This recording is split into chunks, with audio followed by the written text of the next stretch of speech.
And interestingly enough, this is actually how Rosen defines logical equivalence. So as a bit of a side note over here, Rosen in section 1.3.2 gives an alternate but equivalent definition of logical equivalence. So what Rosen says is, he says that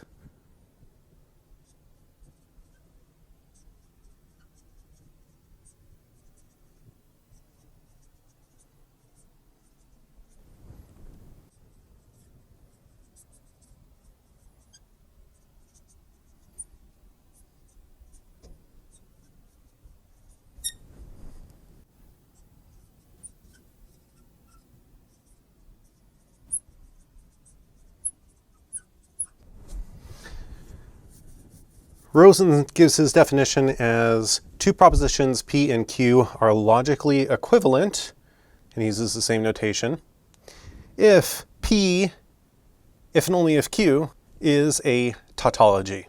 That's a very nice, succinct definition right here, but personally it's not super illustrative. So you might recall our definition of logical equivalence that I mentioned earlier, and it mentioning that the truth tables of P and Q, no matter their value of their underlying variables, are exactly the same, I think unwraps this notation of tautology, or this definition of tautology, a little bit better. So while this is a perfectly good definition of logical equivalence, and you can sound really fancy to your friends and say, oh, I know that these two compound propositions are logically equivalent because their by implication is a tautology.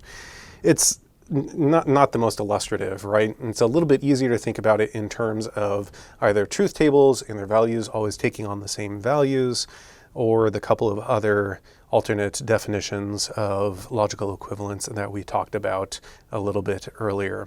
So it's up to you. They're perfectly equivalent definitions of logical equivalence, either the one that I talked about earlier or this one that Rosen gives.